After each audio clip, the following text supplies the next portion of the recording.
Last week కేవలం 4 trading సెషన్సే జరిగినాయి. But కాకపోతే మార్కెట్స్‌లో కంప్లీట్‌గా వాలటాలిటీ మనం చూసాం. ఒక్కరోజు అయితే మాత్రం నిఫ్టీ 50లో చాలా బిగ్ ఫాల్ చూసాం because of the AI concern. IT స్టాక్స్‌లో చాలా బిగ్ ఫాల్ కూడా మనం చూడగలిగాం. అయితే వార్ పరంగా అయితే మాత్రం లాస్ట్ వీక్ మార్కెట్స్‌ని ఎటువంటి డిస్టర్బ్ అయితే మాత్రం చేయలేదు. మరి ఈ వీక్ మార్కెట్స్ పరంగా ఏ ఈవెంట్స్‌ని మనం అబ్జర్వ్ చేయాలి? గోల్డ్ అండ్ సిల్వర్ రిలేటెడ్‌గా ఒక ఇంపార్టెంట్ అప్డేట్ వచ్చింది. మేబీ గోల్డ్ అండ్ సిల్వర్‌లో షార్ట్ టర్మ్‌లో కొంచెం పాజిటివ్ సైడ్ ర్యాలీ చూడడానికి అవకాశాలు అయితే ఉన్నాయి. ఎందుకు ఏంటి అన్న దాని గురించి చెప్తాను. షార్ట్ టర్మ్ అంటే నెక్స్ట్ 15-20 డేస్ కూడా కాదు, నెక్స్ట్ వీక్ అయితే మాత్రం కొంచెం రిలీఫ్ ఉంది. మండే పాజిటివ్ సైడ్ గోల్డ్ అయితే మాత్రం పెరగడానికి ఛాన్సెస్ అయితే మాత్రం ఉన్నాయి. ఎందుకు ఏంటి అన్న దాని గురించి కూడా నేను మీకు చెప్తాను. Same time next week weekly analysis కదా, next 1 week A levels between markets trade అవడానికి ప్రాబబిలిటీస్ ఉన్నాయి, ఈవెంట్స్ గురించి కూడా బిట్ కాయిన్ అనాలిసిస్. ఎందుకంటే బిట్ కాయిన్ మన మార్కెట్స్ క్లోజ్ అయిన తర్వాత ఒకనొక స్టేజ్లో బిట్ కాయిన్ 58,000 వరకు కూడా కరెక్షన్ వచ్చింది. బట్ 60,000 దగ్గర ఇప్పుడు ప్రెజెంట్ రైట్ నౌ ట్రేడ్ అవుతుంది. సో ఫర్దర్గా బిట్ కాయిన్ ఎటువైపు మూవ్ అయ్యే ప్రాబబిలిటీస్ ఉంటాయన్న దాని గురించి అండ్ అలానే మార్కెట్ అప్డేట్స్ కూడా మనం డిస్కస్ చేద్దాం. వీడియో అయితే మాత్రం ఎండింగ్ వరకు చూడండి. డెఫినెట్గా పిన్ టు పిన్ నేను ఎక్స్ప్లెయిన్ చేసే ప్రతి పాయింట్ కూడా మీకు హెల్ప్ అవుతుంది. ఎవ్రీథింగ్ హెల్ప్ అవుతుంది అని కానీ మీరు భావిస్తే మాత్రం డెఫినెట్గా వీడియోని లైక్ చేసి ఛానల్ సబ్స్క్రైబ్ చేయడం మర్చిపోవద్దు. నా ఇది వీక్లీ అనాలిసిస్ కదా, ఆబ్వియస్లీ వీక్లీ అనాలిసిస్ అనేటప్పుడు లాస్ట్ వీక్ ఏదైతే అప్డేట్స్ ఉన్నాయో అది మనం ఫస్ట్ డిస్కస్ చేసుకోవాలి, రివైజ్ చేసుకోవాలి. ఎందుకు అంటున్నానంటే లాస్ట్ వీక్లో let's say example, last week మేజర్గా ఐటీ స్టాక్స్ క్రాష్ అయినాయి. అప్రాక్సిమేట్లీ 8-10% క్రాష్ అయినాయి. ఎందుకు ఐటీ స్టాక్స్ క్రాష్ అయినాయి? బికాస్ సౌత్ కొరియన్ మార్కెట్లో అంటే సౌత్ కొరియన్ స్టాక్ ఎక్స్చేంజ్ ఏదైతే ఉందో 2 సార్లు లోవర్ సర్క్యూట్ టచ్ అయింది. లైక్ ఫస్ట్ ఈ వీక్లో first Monday lower circuit touch అయింది అండ్ మన మార్కెట్ క్లోజ్ అయిపోయిన తర్వాత ఫ్రైడే కూడా అది లోవర్ సర్క్యూట్ టచ్ అయింది. 2 సార్లు లోవర్ సర్క్యూట్ టచ్ అయింది. మేజర్గా టెక్ రిలేటెడ్ స్టాక్స్లో హెవీ కరెక్షన్ వచ్చింది. నాస్డాక్లో కూడా ఫాలో వచ్చింది. సో దానివల్ల ఈ వీక్ మన ఐటీ స్టాక్స్ మీద కంటిన్యూ అవ్వడానికి ఛాన్స్ ఉంటుందా అంటే లాస్ట్ వీక్ ఉన్న న్యూస్ అప్డేట్ ఏదైతే ఉందో అది ఈ వీక్ కూడా కంటిన్యూ అవ్వచ్చా? First point. సెకండ్ వన్ వచ్చరికి లాస్ట్ వీక్ ఏదైనా టెక్నికల్గా support and resistance levels break అయిపోయినాయి అనుకోండి, ఏదో డౌన్ సైడ్ కానీ అప్ సైడ్ కానీ అలా బ్రేక్ అయినప్పుడు క్రూషియల్ లెవెల్స్ కాబట్టి అవి బ్రేక్ అయిన తర్వాత మోస్ట్లీ అండర్ పెర్ఫార్మెన్స్ చేయడానికి ఛాన్సెస్ ఎక్కువ ఉంటాయి. లేదా పైక్ అప్ సైడ్ కానీ బ్రేక్ చేస్తే మాత్రం హయ్యర్ సైడ్ మూమెంటం ఇవ్వడానికి ఛాన్స్ ఉంటుంది. సో అట్లాంటి కైండ్ ఆఫ్ మూమెంటం మనం చూసే ప్రాబబిలిటీస్ ఉన్నాయా, వాటి గురించి కూడా డిస్కస్ చేద్దాం. వీడియోలో ఫస్ట్ మనం వీక్లీ అనాలిసిస్ పాస్ట్ వీక్ ఏం జరిగిందని డిస్కస్ చేద్దాం. అండ్ మీరు ఇక్కడ క్లియర్గా చూస్తే నిఫ్టీ 50 పరంగా లాస్ట్ వీక్ అయితే మాత్రం మీరు 4 ట్రేడింగ్ సెషన్సే జరిగినాయి. అండ్ ట్యూస్డే అయితే మాత్రం నిఫ్టీ 50లో హెవీ ఫాల్ కనిపించింది, తర్వాత రికవరీ వచ్చింది. వార్ పరంగా అయితే మాత్రం ఎటువంటి నెగిటివ్ అప్డేట్స్ అయితే లేవు. యుఎస్ ఇరాన్ పరంగా ఇద్దరి మధ్య కూడా డిస్కషన్స్ కంటిన్యూ అవుతున్నాయి. అటాక్స్ ఏం లేవు. స్ట్రైట్ ఆఫ్ హార్మోజ్ ఇరాన్ వాళ్ళు అయితే మాత్రం ఓపెన్ చేశారు. ట్రంప్ అయితే మాత్రం మిడ్ టర్మ్ ఎలక్షన్స్ అయినంత వరకు న్యూట్రల్గానే ఉంటాడనేది నా ఒపీనియన్. 90 రోజులు ఒక ప్రెసిడెంట్కి రావాల్సిన పవర్ ఏదైతే ఉందో యుద్ధాల్లో డెసిషన్ తీసుకోవడానికి ఆ పవర్ని తను ఆల్రెడీ 90 రోజులు ఉపయోగించేశారు. 90 డేస్ తర్వాత ఏ పవర్ యూజ్ చేయాలన్నా కాంగ్రెస్లో పర్మిషన్ కావాలి, అంటే కాంగ్రెస్లో ఓటింగ్ ద్వారా తను గెలవాలి. అలా లాస్ట్ 2 టైమ్స్ చేసినా కూడా తను గెలవలేదు. సో మేబీ ఇక ఫర్దర్గా ట్రంప్ అయితే మాత్రం అగ్రెసివ్గా వార్ పరంగా డెసిషన్స్ తీసుకోవడానికి చాలా తక్కువ ఛాన్సెస్ ఉంటాయి. ఇరాన్ వాళ్ళు కూడా యూఎస్ వాళ్ళు ఎప్పుడైతే అంత అగ్రెసివ్ డెసిషన్స్ తీసుకోవాలని అర్థమైపోయిందో ఇరాన్ వాళ్ళు కూడా యూఎస్ కాంప్రమైజ్ అవుతూ కొన్ని రూల్స్ని యాక్సెప్ట్ చేస్తుందని చెప్పి ఇరాన్ కూడా యాజ్ ఆఫ్ నో కూల్ ఆఫ్గానే ఉంది. So last week crude price కూడా అప్రాక్సిమేట్లీ 10% వరకు పడింది. సో ప్యానిక్ అవ్వాల్సిన అవసరం అయితే మాత్రం లేదు లాస్ట్ వీక్ పరంగా వార్ అప్డేట్స్ చూసుకుంటే మాత్రం. సెకండ్ వన్, లాస్ట్ వీక్ అయితే మాత్రం మేజర్గా సౌత్ కొరియన్ మార్కెట్లో హెవీగా కరెక్షన్ చూసాం. సేమ్ టైం వచ్చేసరికి అది మన ఇండియన్ ఐటీ కంపెనీస్ని, యూఎస్ యొక్క ఐటీ కంపెనీస్ని, ఏషియన్ మార్కెట్స్లో ఉన్నవి ఏవైతే ఉన్నాయి జపాన్ మార్కెట్లో కానీ ఈవెన్ సేమ్ టైం వచ్చేసరికి సమ్ అదర్ మార్కెట్స్లో ఉన్న టెక్ రిలేటెడ్ స్టాక్స్ మీద హెవీ కరెక్షన్ అయితే మాత్రం వచ్చేలా జరిగింది. ఇన్ఫ్యాక్ట్ ఇంకోటి చూసుకుంటే టెక్నికల్గా చూసుకుంటే నిఫ్టీ ప్రీవియస్ వీక్లో మనం మాట్లాడుకున్న ఇంపార్టెంట్ రెసిస్టెన్స్ లెవెల్ 24,200 అండ్ అట్లానే సపోర్ట్ లెవెల్ అయితే 23,800. ఇన్ బిట్వీన్లోనే నిఫ్టీ 50 కూడా మనకి ట్రేడ్ అవ్వడం మనం చూడగలుగుతున్నాం. 24,200, 23,800 ఈ రెండు కూడా important resistance and support levels. ఎప్పుడైతే ఈ లెవెల్స్ ఏదర్ హయ్యర్ సైడ్ కానీ ఏదర్ డౌన్ సైడ్ కానీ బ్రేక్ అవుతుందో అప్పుడు మనం మొమెంటం ఎక్స్పెక్ట్ చేయొచ్చు. బట్ ఎక్కడ కూడా ఏదర్ అప్ సైడ్ కానీ డౌన్ సైడ్ కానీ బ్రేక్ అవ్వలేదు కాబట్టి అంత ఫాస్ట్గా మనం మొమెంటం కూడా ఎక్స్పెక్ట్ చేయలేం. ఈ లెవెల్స్ బ్రేక్ అయినప్పుడే డైరెక్షనల్ మూమెంటం వస్తుంది. లెవెల్స్ బ్రేక్ అవ్వకపోతే డైరెక్షనల్ మూమెంటం రావడం తక్కువ ఛాన్సెస్ అనేది నా ఒపీనియన్. సో లాస్ట్ వీక్ పరంగా టెక్ రిలేటెడ్ స్టాక్స్ మీద ప్రెజర్ కనిపించింది ఏదైతే ఉందో అది కంటిన్యూ అవ్వడానికి ఛాన్సెస్ ఉంది. అంటే మన ఇండియన్ ఐటీ స్టాక్స్ మీద స్టిల్ ఇప్పటికీ కూడా ప్రెజర్ కనిపించవచ్చు. 2 వార్ పరంగా ఎటువంటి టెన్షన్స్ లేవు కాబట్టి బ్యాంకింగ్ సెక్టార్ కానీ మిడ్ క్యాప్ స్మాల్ క్యాప్స్ కానీ ప్యానిక్ అవ్వాల్సిన అవసరం లేదు. 3 crucial support and resistance levels ఏవి బ్రేక్ అవ్వలేదు కాబట్టి ప్యానిక్ అవ్వాల్సిన అవసరం అయితే లేదు. 3 పాయింట్లు బాగానే ఉన్నాయి. గ్లోబల్ మార్కెట్స్ పరంగా మాట్లాడుకుందాం. ఓకే, సో గ్లోబల్ మార్కెట్స్ పరంగా మాట్లాడుకుంటే Dow Jones on Friday 160 points negative side correction ఇస్తే అండ్ నాస్డాక్ వచ్చేసరికి 450 పాయింట్స్ డ్రాప్ ఇచ్చింది. థర్స్డే మన మార్కెట్ క్లోజ్ అయిన తర్వాత యూఎస్ మార్కెట్స్ ఓపెన్ అయినాయి కదా. థర్స్డే అయితే మాత్రం యూఎస్ మార్కెట్స్ న్యూట్రల్గా మూవ్ అయినాయి. బట్ ఫ్రైడే వచ్చేసరికి అయితే మాత్రం యూఎస్ మార్కెట్స్ కరెక్షన్ వచ్చినాయి. అందులో నాస్డాక్ 1.5% డ్రాప్ వచ్చింది. యూరోపియన్ మార్కెట్స్ కూడా డిక్లైన్ వచ్చినాయి. ఏషియన్ మార్కెట్లో జపాన్ మార్కెట్ అయితే మాత్రం 2%, ఎందుకంటే నికే 225 అయితే మాత్రం 2.24% కరెక్షన్ వచ్చింది. Rest of the indexes Asian మార్కెట్స్లో న్యూట్రల్ విత్ నెగిటివ్గా మూవ్ అవడం చూసాం. మేజర్గా గ్లోబల్ మార్కెట్స్ అన్నింటిలో కూడా సెల్ ఆఫ్ రావడానికి అయితే మాత్రం నాస్డాక్ వల్ల, అంటే టెక్ రిలేటెడ్ స్టాక్స్ వల్లే వస్తుంది. మైక్రోన్ టెక్ కంపెనీ ఎర్నింగ్స్ పాజిటివ్గానే వచ్చినాయి. మీరు చూస్తే థర్స్డే మన మార్కెట్ క్లోజ్ అయిన తర్వాత వాళ్ళది ప్రీ ఓపెన్ మార్కెట్ అవ్వకముందు 17% ర్యాలీ అయింది ఆ స్టాక్. మైక్రోన్ టెక్ అనేది చాలా ఇంపార్టెంట్ బికాస్ సెమీ కండక్టర్స్లో one of the crucial role play చేసే కంపెనీ ఇది. మేబీ ఒకవేళ కానీ ఈ కంపెనీ ఎర్నింగ్స్ వీక్గా వచ్చుంటే హెవీ ఫాల్ చూస్తుండే వాళ్ళమి. బట్ ఈ కంపెనీలో ఎర్నింగ్స్ కొంచెం పాజిటివ్గానే వచ్చినాయి. మార్జిన్ గైడెన్స్ కూడా పాజిటివ్గానే ఇచ్చారు. అంతకుముందు వచ్చేసరికి యాక్సెంచర్ నెంబర్స్లో మార్జిన్ గైడెన్స్ మిస్ అవ్వడంతో మన ఐటీ కంపెనీస్ హెవీగా కరెక్షన్ వచ్చినాయి. బట్ ఇప్పుడు మైక్రోన్ టెక్నాలజీస్ కంపెనీ నెంబర్స్ పాజిటివ్గా రావడం బట్టి మండేకి మన ఐటీ స్టాక్స్ అండర్ పెర్ఫార్మెన్స్, ఇప్పుడు నాస్డాక్ ఇవన్నీ ఫాలో అయినాయి కదా, ఇవి ఫాలో అయినా కానీ మైక్రోన్ టెక్నాలజీ నెంబర్స్ అనేది కొంచెం మన ఐటీ స్టాక్స్కి బ్రీత్ తీసుకునే ఛాన్సెస్ ఉంటాయని అనుకుంటున్నా. సో దాన్ని బట్టి చూసుకుంటే మాత్రం next week IT stocks neutral with నెగిటివ్గా పెర్ఫామ్ చేయొచ్చు, కానీ మరి క్రాష్ అవ్వడం అయితే తక్కువ. ఒకవేళ మండేకి వచ్చేసరికి మళ్ళీ టెక్ రిలేటెడ్ స్టాక్స్ వల్ల ఏదైనా న్యూస్ అప్డేట్ వచ్చింది అనుకోండి, అప్పుడు కరెక్షన్ రావాలి. కానీ ఇప్పుడున్న అప్డేట్స్ బట్టి మేబీ నాస్డాక్ కరెక్షన్ అయినా కానీ మన ఐటీ స్టాక్స్లో 1%, 1.2% అట్లాంటి డిక్లైన్ కనపడుతుంది. మరి 5%, 10% క్రాష్ అవ్వడం అయితే చాలా తక్కువ ఛాన్సెస్. 2 కారణాలు ఉన్నాయి. ఒకటి, మన ఐటీ స్టాక్స్ ఇప్పటికే చాలా వరకు పడి ఉన్నాయి. 2 వచ్చేసరికి నాస్డాక్ ఫాల్ అయిన మైక్రోన్ టెక్నాలజీ రిలేటెడ్ ఎర్నింగ్స్ అనేవి కొంచెం పాజిటివ్గా రాబట్టి మనం వరీ అవ్వాల్సిన అవసరం లేదు. కరెంట్లీ గిఫ్ట్ నిఫ్టీ కూడా ఫ్లాట్ ఓపెనింగే చూపెడుతుంది. అంటే బిగ్ గ్యాప్ అప్ కాదు, బిగ్ గ్యాప్ డౌన్ కాదు, జస్ట్ న్యూట్రల్గానే ఓపెన్ అవుతున్నట్టు మనకి కనపడుతుంది. When it comes to the crude oil, కమ్యూనిటీస్లో క్రూడ్ చూసుకుంటే బ్రెంట్ ఆయిల్ ఏమో 72.6 దగ్గర ఉంది. క్రూడ్ ఆయిల్ WTI ఏమో 69.23 ఉంది. ఆయిల్ ప్రైజెస్ కూడా స్లోగా డిప్రిషియేట్ అవుతున్నాయి కాబట్టి అది పాజిటివ్గా తీసుకోవచ్చు. ఆయిల్ ప్రైజెస్ డిప్రిషియేట్ అవ్వడం వల్ల గోల్డ్ అండ్ సిల్వర్ పెరిగిపోయిందని అడగచ్చు. కారణం అది కాదు. మరి ఏంటి కారణం? ఫ్రైడే యూఎస్ మార్కెట్స్ ట్రేడ్ అవుతున్న టైంలోని యూఎస్ వాళ్ళకి ఒక ఇంపార్టెంట్ డేటా అయితే మాత్రం వచ్చింది. అంటే PC index data. PC index data బట్టే ఫెడ్ యొక్క ఇంట్రెస్ట్ రేట్ డెసిషన్స్ కూడా ఆధారపడి ఉంటాయి. ఇంకోటి, ఇన్ఫ్లేషన్ యొక్క డేటా అనేది పీసీ ఇండెక్స్ డేటా బట్టి ఈజీగా జడ్జ్ చేయొచ్చు. PC data last time month on month పరంగా చూసుకుంటే 0.4% వచ్చింది. Expectation 0.4 into 0.5%. నెంబర్ ఏమో 0.4 వచ్చింది. ప్యానిక్ అవ్వాల్సిన అవసరం లేదు. Previous number last time PC price index data ఇయర్లో చూసుకుంటే 3.8% ప్రీవియస్ నెంబర్. ఈసారి ఎక్స్పెక్టేషన్ 4% నుంచి 4.1%. నెంబర్ ఏమో 4.1 వచ్చింది.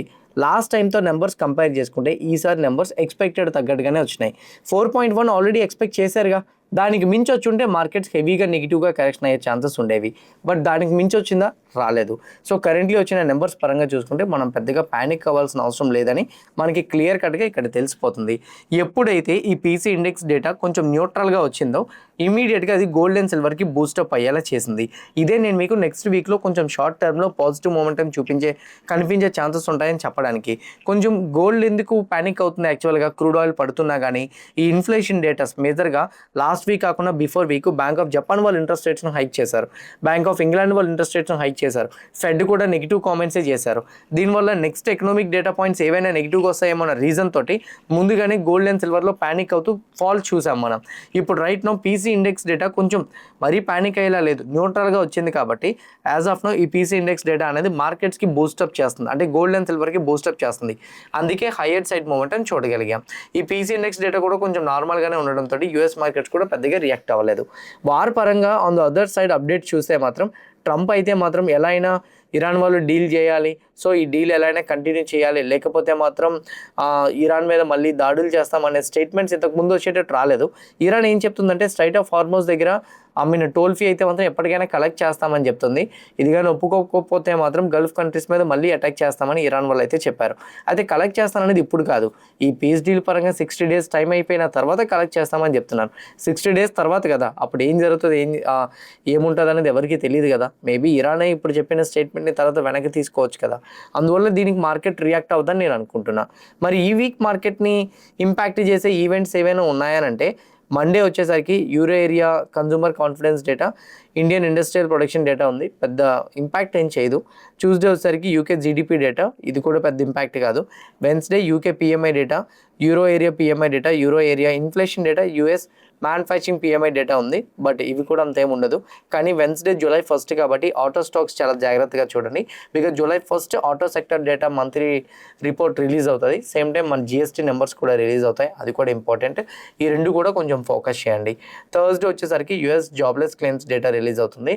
సో ఇది పెద్ద పానిక్ అవ్వకలే. ఫ్రైడే వచ్చేసరికి UK service PMI, euro area service PMI, India service PMI, Indian foreign exchange reserves numbers అయితే రిలీజ్ అవబోతున్నాయి. ఓవరాల్గా డేటా చూసుకుంటే maybe July 1 auto sector release చేస్తున్న డేటా, ఆటో మొబైల్ సెక్టర్ ఏదైతే ఉందో వాళ్ళు రిలీజ్ చేసిన మంత్లీ సేల్స్ ఏవైతే ఉన్నాయో అవి కొంచెం ఫోకస్ చేయండి. రెస్ట్ అంతా కూడా నార్మలే. నా టెక్నికల్గా మార్కెట్స్ పరంగా ఈ వీక్ చూద్దాం. నేనైతే మాత్రం నిఫ్టీ 50 24,200 నుంచి 23,800 బీరిష్ అయితే మాత్రం క్రాష్ ఆర్ బిగ్ ఫాల్ నేను ఎక్స్పెక్ట్ చేయట్లే until and unless 23,800 down side break అవ్వనంత వరకు. ఎనీథింగ్ 23,800 డౌన్ సైడ్ లెవెల్ కానీ బ్రేక్ అయితే మేబీ మనం ఫాల్ చూడొచ్చు. లేదనుకుంటే 24,200 to 23,800 ఇన్ బిట్వీన్లో మేబీ నిఫ్టీ 50 ట్రేడ్ అవ్వడానికి ప్రాబబిలిటీస్ ఎక్కువగా ఉంటాయి అనేది నా opinion. When it comes to the సెన్సెక్స్కి 76,500 సపోర్ట్ లెవెల్. ఈ support level down side break అయితేనే మనం ఫాల్ చూస్తాం, లేకపోతే మనం ఫాల్ చూసే ప్రాబబిలిటీస్ తక్కువ అనేది నా ఒపీనియన్. బ్యాంక్ నిఫ్టీ పరంగా మాట్లాడుకుంటే బ్యాంక్ నిఫ్టీ రీసెంట్ డేస్లో మనం డ్రా చేసుకున్న ఒక ఇంపార్టెంట్ రెసిస్టెన్స్ లెవెల్ ఉంది 57,000. నా ఇప్పుడు రైట్ నౌ అది అప్ సైడ్ బ్రేక్ అయిపోయింది కాబట్టి సపోర్ట్ లెవెల్గా యాక్ట్ చేస్తుంది.